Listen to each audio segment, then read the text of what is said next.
Hey neighbor, welcome back to ARTV. My name is John, and it's time for a review of the debut album Razzmatazz by the musical duo I Don't Know How, But They Found Me, a reference to Back to the Future, and a duo consisting of Ryan Seaman and Dallon Weekes.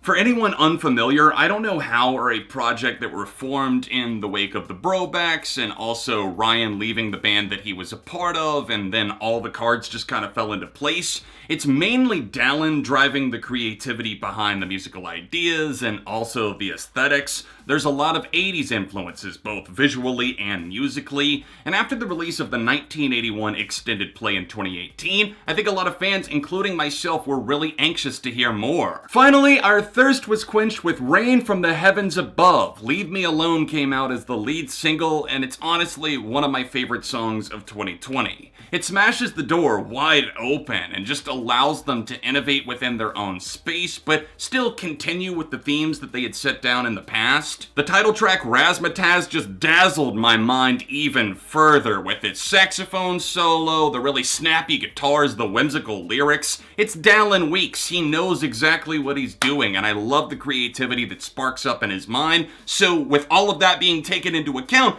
how did the debut album turn out?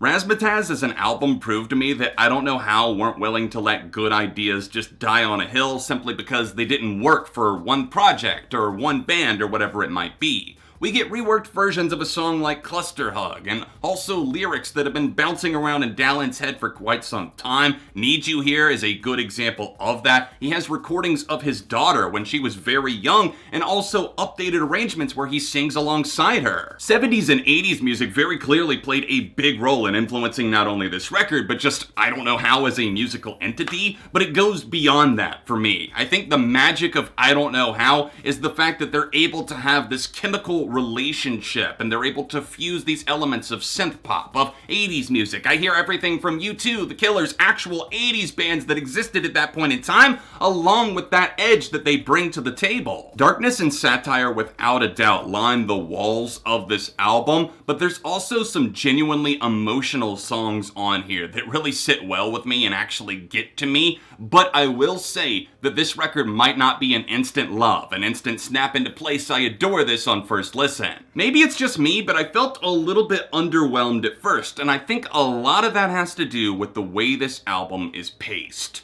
I think that songs like Nobody Likes the Opening Band, which didn't make the cut for their EP, but Dallon refused to let go of for good reason, it's a really good track, it feels extremely out of place considering the point in time that it comes in on the album. We start off with Leave Me Alone, then we get Indoctrination, which is an interlude, then we ramp up the tempo again with Mad IQs, and then we just kind of fall off into Nobody Likes the Opening Band, which for me probably would have worked better as an intro track. There's a few swings and misses on Razzmatazz, but way more connections to be made overall, just to the catchiness, to the way that this album was written, the way that it strikes this kind of poignant chord with the listener. I think that Tim Pagnotta of Sugar Cult producing this record was definitely a good choice, and it's interesting because Dallon has noted that he was never a fan of like pop punk music, which is what Sugar Cult was, but there were ideas that overlapped, and that's what made it such a good fit. They brought out the good side of both of them. Having a wide array of instrumentation also proved to be a key that makes this album succeed. I think that the drumming from Ryan Seaman is actually really good on this album. He keeps time well, he has a few more aggressive moments that really feel like breakout moments for him as a drummer, as an artist,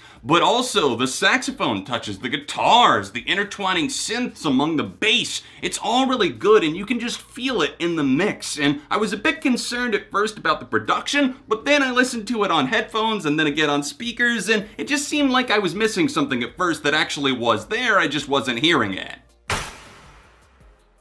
Leave Me Alone I've already gushed about many times, but this is a fantastic tune that starts off the record with a major bang. There is a lot of satire, a lot of commentary in this track. It's very punctual, very catchy, very efficient. It wastes no time, but it also feels a bit more free-flowing, and I love that about it. The synths, the guitars, it's also dominant. You cannot forget a track like this, and if it doesn't make my list for Best of the Year 2020, then slap me upside the face. I will say that it feels like they're using a very similar template, one that is a good template. There's a reason that they're reusing it, but it does make a few of the tracks like Mad IQs and New Invention feel similar to each other. It's not a bad comparison necessarily, I just start to get a little bit tired by the time that I get to the third one that kind of sounds like the opening track. We veer off into darker territory on From the Gallows, a song that is very brutally honest lyrically, and also it kind of marries these vocoded vocals, which I'll admit definitely takes some getting used to alongside Dallon. It's interesting. It's a cut that definitely breaks up the pacing, and I consider that a good thing. I think it gets better the more time you spend with it. Immediately following that, the album goes on a big win streak, possibly the highlight reel outside of some of the biggest singles on the record. That starts with what was formerly a Broback song, Clusterhug. This one for me just strikes this perfect balance between catchiness, a bit of dizzying romantic insanity, and also references to quarantine that aren't about the quarantine that you're thinking about. It was recorded a long time ago, but it just happened to be a happy coincidence. Kiss Goodnight has a real distinct 70s, early 80s edge to it that keeps me coming back. I think Sugar Pills speaks for itself. It might be a little bit cheesy, but it's a good kind of cheese that I just find myself bopping my head to over and over again. But the real star of the show comes a little bit after that. It's called Need You Here, and it actually features Dallon's daughter singing vocals alongside him. This is a serious tearjerker, my friends. Keep the tissues handy, because this one, it just hits this pinnacle, this climax of emotion, and you just feel what he feels as a father, but also how she feels as a daughter when they're separated because of touring, because of what he does for a living. The song Door comes through and proves their versatility, at least to an extent. I appreciate that it's more stripped back in nature. It can get slightly dull as I feel that it fizzles out, but the lyrics are very genuine, very honest and open, and I appreciate that, again, we're getting this cross-pollination between commentary, satirical, and also honest. I do have to single out Lights Go Down as probably being my least favorite full song that's not one of the interludes on the album. It does have a very nice sax solo, but then again, I could go to the title track for that, which is way better lyrically. It's so fascinating to me. Razzmatazz is an electrifying tune, but Lights Go Down, it gets bogged down by its own repetition and the fact that it doesn't really take off until that sax solo.